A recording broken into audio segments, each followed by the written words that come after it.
लिया जाएगा और उसके अंदर भी हमारी कुल मिलाकर कोशिश होगी कि 95 से 96% केस 30 दिन के अंदर हम क्लियर कर दें। उसकी वजह यह है कि हमारा कुल उद्देश्य ये है कि देश में अर्थव्यवस्था की बढ़ोतरी में किसी प्रकार की रुकावट ना हो, क्योंकि acquisition, mergers, consolidations, these are natural process of evolution of an economy.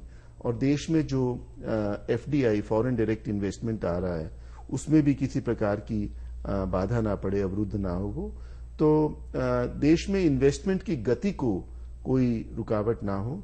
हमारी कुल मिलाकर मंशा ये है कि we should act as an accelerator, not as a break.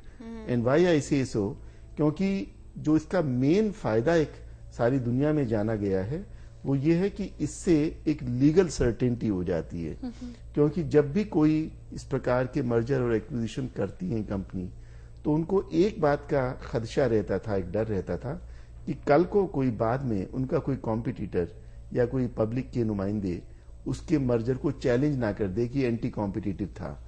तो जब ये एक बार एक अप्रूवल ले लेते हैं कंपटीशन कमीशन से, और जैसा मैंने भी आपसे निवेदन किया 95-96% केसेस में 30 दिन के अंदर हो जाएगा। सिर्फ 4-5 प्रतिशत केसेस में हो सकता है कि डिटेल्ड स्क्रूटनी हो, उसके अंदर मैक्सिमम लिमिट प्रिस्क्राइब्ड 180 दिन की है।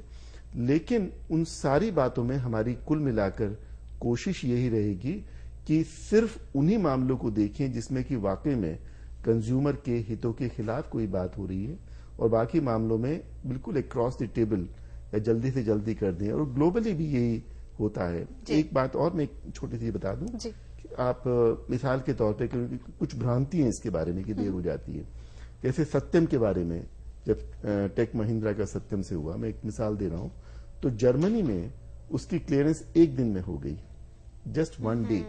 और वो इस तरीके से मानते हैं कि जिन मामलों में जैसे फेलिंग फर्म होती है, कोई फर्म फेल ही होने जा रही है, सत्यम जैसी थी, या कोई कंपनी बंद होने जा रही है, तो अगर वो दूसरी कंपनी ने खरीद लिया है या खरीद रही है, तो उसका कंपटीशन पे इफेक्ट ही नहीं पड़ेगा। अगर वो कंपनी एग्जिस्ट ही नहीं करती तो उसका क्या कंपटीशन पे इफेक्ट पड़ेगा।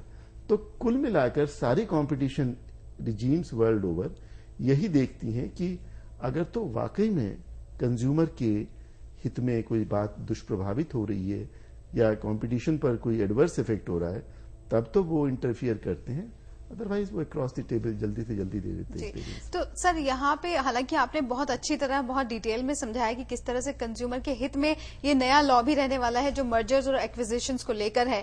लेकिन फिर भी क्योंकि इसको लेकर इतनी एंग्जाइटी फिलहाल बिजनेस वर्ल्ड में चल रही है, जैसा आप कह रहे हैं कि इतनी सारी भ्रांतियां और भ्रम भी हैं, तो एक आम कंज्यूमर को भी ऐसा लग सकता है कि कहीं अब अप्रूवल लेना पड़ेगा, कंपनीज को देखना पड़ेगा, पहले से ही परमिशन लेनी पड़ेगी सीसीआई की, तो कहीं ऐसा ना हो कि फॉरेन इन्वेस्टमेंट अब कम हो जाए, कंपनियां पीछे की तरफ हटें और ऐसे में ऑप्शंस बढ़ने की बजाय और कम हो जाए।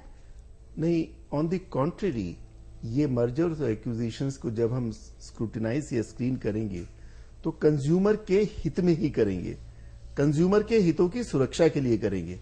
तो कंज्यूमर के हितों में ही ध्यान में रखते हुए हम ये इंश्योर करेंगे कि इसकी गति अवरुद्ध ना हो, इसकी गति स्लो ना हो। और कंज्यूमर को लेकिन अगर लगे कि कोई ऐसा मर्जर या एक्विजिशन उनके हितों को दुष्प्रभावित करने वाला है, तब वो हमें लिख सकते हैं। पर यहाँ पे मैं ये जानना चाहूंगी कि ये अप्रूवल पहले क्यों? अगर एक कंपनी किसी दूसरी कंपनी को एक्वायर कर रही है या मर्ज कर रही है आपस में, तो एक बार जब वो काम करने लगे, फंक्शनल हो गए, और उसके बाद देखें कि वो किस तरह से कंज्यूमर के हित में काम करते हैं या नहीं करते हैं, तो ये अप्रूवल पहले क्यों? पहले इसलिए कि unscrambling the egg is very difficult. जब आप ऑमलेट बना लेते हैं, स्क्रैम्बल बना लेते हैं, और आप कहीं भी वापस बना दो इसका एग, तो ये संभव नहीं है। जब कंपनी मर्ज हो जाती हैं, जब कंपनी एक दूसरे को कंसिडरेशन का पे कर देती हैं, जब उनके बायलॉज वगैरह सब मर्ज कर गए, एम्प्लॉयज मर्ज कर गए, सब कुछ हो गया, तब आप कहें कि जी अब आप इसको ब्रेक करके सेपरेट हो जाइए, तो उसकी सोशल कॉस्ट, उसकी इकोनॉमिक कॉस्ट कई गुना ज्यादा होती है। और जबकि हम वादा कर रहे हैं कि 95% से भी ज्यादा केसेस में हम 30 दिन के अंदर कर देंगे, क्योंकि ऐसे एक्विजिशन मर्जर जो लार्ज स्केल होते हैं उनको सिर्फ हमसे ही अप्रूवल नहीं लेनी होती, उनको कंपनी लॉ बोर्ड से भी अप्रूवल लेनी होती है, सेबी से भी अप्रूवल लेनी होती है, हाई कोर्ट में भी जाना होता है, बहुत सारी जगहों में जाना होता है। उन सबसे भी टाइम लगता है। तो जितना टाइम उनको औरों से लेगा हम तो उससे कम समय में कर देंगे। और सर यहाँ हम एक कॉल के लिए रुकेंगे। हमें झारखंड गिरिडीह से कॉल किया है अनिल कुमार ने। आइए देखते हैं कि उनका सवाल क्या है। अनिल कुमार बोल रहा हूँ झारखंड से, गिरिडीह जिला से। जी बताइए। मेरी एक यहाँ पे शहर में एक प्रॉब्लम है, रूरल एरिया है, सोलर प्रोडक्ट की बिक्री ज्यादा है। तो मार्केट में जितना भी प्रोडक्ट सोलर का अवेलेबल है, नॉन ब्रांडेड भरा हुआ जी में प्रिंट किया हुआ 75 वाट और प्रोडक्ट का रेटिंग आ रहा है 50 वाट। तो कंपटीशन कमीशन ऑफ इंडिया इसके बारे में क्या कंज्यूमर को कुछ कर सकती है? जो शहर में ये प्रॉब्लम हो रहा है कि आप लिख रहे हैं ज्यादा और दे रहे हैं कम। देखिए, आपकी आवाज थोड़ी सी इंटरप्ट हो गई थी, लेकिन जितना मैं समझा हूं आपकी बात से, आपकी बात ये कंज्यूमर ग्रीवांस के तौर पर है, जिसके लिए आपको कंज्यूमर कोर्ट या कंज्यूमर ट्राइब्यूनल में जाने की जरूरत है। इसमें कंपटीशन की इतनी बात नहीं है जितने की जो आपकी ये ग्रीवांस है, इसकी रिड्रेसल की बात है। हालांकि बहुत थिन सी लाइन है, लेकिन अगर एक बार ये आप समझ लें कि कंज्यूमर कोर्ट में क्यों आपको जाने की जरूरत है और कंपटीशन एक्ट किन चीजों को परस्यू करेगा, तो शायद चीजें काफी क्लियर हो जाएंगी। पर सर, क्योंकि ये जो हमारा एक्ट है, जो हमारा आयोग है, सरकार का ही एक अंग है, सरकार के द्वारा बनाया गया है, ऐसे में हम जानना चाहेंगे कि क्या ये सारी नीतियां, ये सारी पॉलिसीज पीएसयू और गवर्नमेंट सेक्टर पर भी लागू होती हैं या पूरी तरह प्राइवेट कंपनीज के लिए हैं? जी बिल्कुल ठीक आपने पूछा। कंपटीशन एक्ट की धारा 2H अगर आप जैसे वेबसाइट पर उपलब्ध है, आप देख सकते हैं, उसके धारा के अंतर्गत पब्लिक एंटरप्राइजेज भी और सरकारी महकमे भी उसी स्तर पर समकक्ष तरीके से लिए जाते हैं जैसे कि प्राइवेट सेक्टर। सिर्फ वो सरकारी महकमे जो सॉवरेन फंक्शन करते हैं, जैसे law and order, defence, currency, atomic energy, उनको छोड़कर या जो भी सॉवरेन एक्टिविटी है, बाकी सब एक्टिविटीज इसके अंदर उसी तरीके से कवर होती हैं जैसे प्राइवेट सेक्टर। तो सर, जैसे हम कंज्यूमर एक्ट और कंपटीशन एक्ट की बात कर रहे थे, अगर एक सौदा होता है एक कंज्यूमर के बीच में और एक सेलर के बीच में, या फिर एक दो बिजनेस के ही बीच में, कि अगर आप उस सौदे के लिए खरे बैठ रहे हैं, आप सारे क्राइटेरिया को फिट करते हैं और फिर भी वो सौदा आपके साथ नहीं किया जाता, आपको रिफ्यूज कर दिया जाता है, तो कहां पे जाना चाहिए दोनों में से? जी, ये कंज्यूमर ग्रीवांस है जिसमें कि वो उन्होंने कोई अपना वायदा, अपना सौदा नहीं निभाया, तो इंडिविजुअल कंज्यूमर ग्रीवांस है।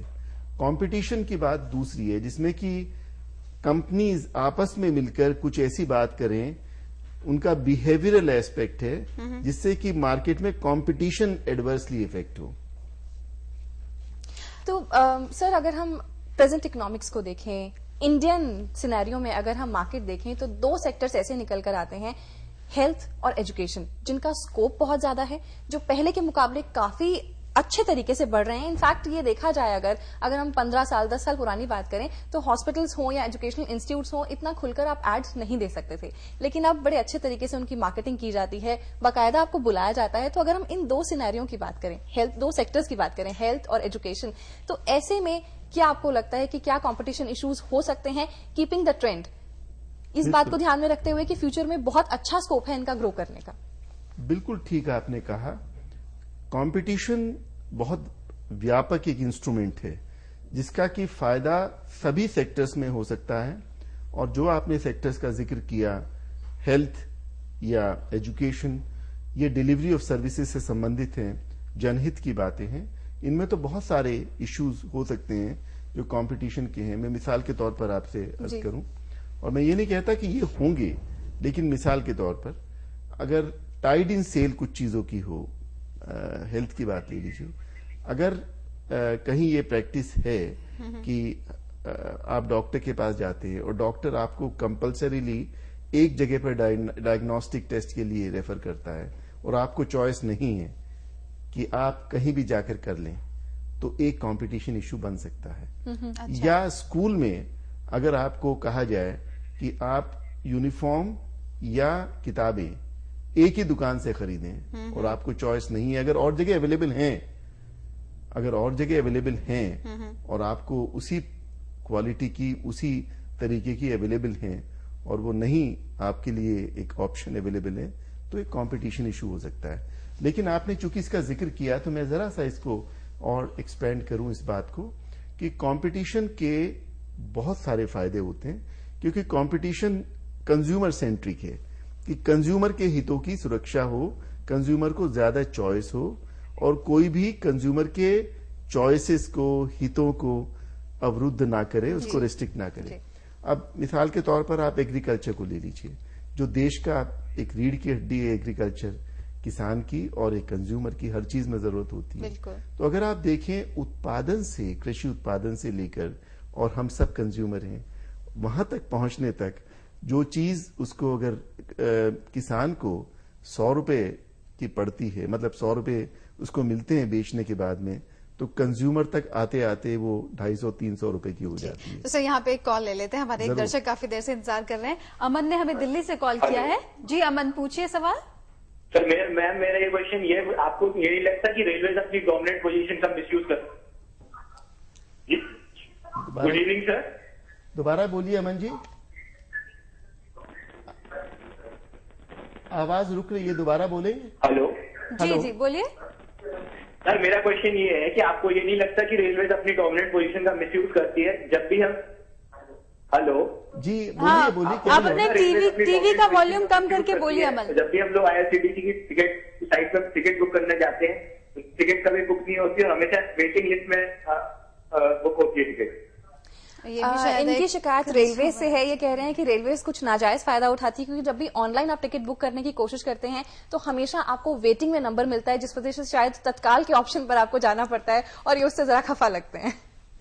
देखिए, इस बारे में तो मैं एकदम नहीं कह सकता कि ये इशू कंपटीशन का है। ये तो मोस्ट लाइकली रेलवेज के बारे में है आपकी ग्रीवांस, और रेलवेज के पास, इनफैक्ट ज्यादातर पब्लिक सेक्टर एंटरप्राइजेस के पास ग्रीवांसेज रिड्रेसल के लिए बहुत सारे फोरम हैं। लेकिन कुछ और चीजों के अंदर कई बार होते हैं कंपटीशन कंसर्न्स। रेलवेज के बारे में भी हमारे पास कुछ एक मामले आए हुए हैं जो चल रहे हैं, लेकिन कंपटीशन की बातें वो अलग किस्म की होती हैं। और ये जो चीजें हैं जिसमें कि हमारी ग्रीवांस हैं, मैं खुद भी एक कंज्यूमर हूं, लेकिन वो जो ग्रीवांसेस होती हैं उसका रिड्रेसल या तो उनके ओम्बुड्समैन या उनके कंज्यूमर रिड्रेसल फोरम उनमें होता है या कंज्यूमर कमीशन में होता है। जी, तो भाई रेलवे की बात हो गई है, तो और जैसे थोड़ी देर पहले हम बात कर भी रहे थे कि माहौल चल रहा है छुट्टियों का, ऐसे में ये डिसाइड किया जा रहा है कि कहाँ घूमने जाया जाए और ऑप्शंस कितने सारे हैं, कंपटीशन कितना सारा है। ऐसे में एक बेहतरीन ऑप्शन हम आपको बता देते हैं और सैर कराते हैं आपको लेह की।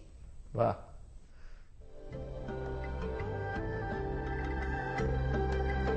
बर्फ की सफेद चादर ओढ़े दूर दूर तक फैले बर्फीले पहाड़, संकरे दर्रों, रोमांचक घाटियों और सिंधु नदी के आंचल में बसा है जिंदगी से भरपूर एक स्थान लद्दाख। उत्तर में कराकोरम की पर्वत श्रेणियों और दक्षिण में हिमालय की श्रृंखलाओं से इस बर्फीले रेगिस्तान को देखकर ऐसा लगता है कि मानो ये प्रकृति का विराम स्थल हो और यहाँ आकर आप घंटों इसके सौंदर्य को निहार सकते हैं। दर्रों और पहाड़ों से घिरे इस हिमनगरी में जगह जगह बने प्राचीन बौद्ध मठ हर जगह सादगी का मंत्र फूंकते नजर आते हैं। इन बौद्ध मठों को स्थानीय भाषा में गोपा कहा जाता है। ये बौद्धों के आराधना केंद्र होने के साथ साथ वास्तुकला के नायाब नमूने भी हैं और यहाँ बना हेमिस गोम्पा बेहद प्रसिद्ध बौद्ध मठ है। यहाँ हर साल गर्मियों के महीने में ग्रीष्म उत्सव का आयोजन होता है।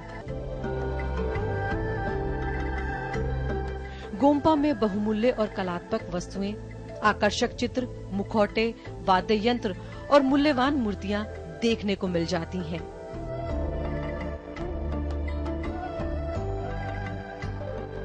हमारे लद्दाख में कुल मिला के 3 तरह के टूरिस्ट आते हैं। एक हो गया आपका कल्चरल टूरिस्ट, दूसरा हो गया एडवेंचर और तीसरा पिलग्रिम टूरिस्ट। हमारे यहाँ मेनली कल्चरल टूरिस्ट जो आते हैं उसमें फॉरेन भी होते हैं और डोमेस्टिक टूरिस्ट भी होते हैं।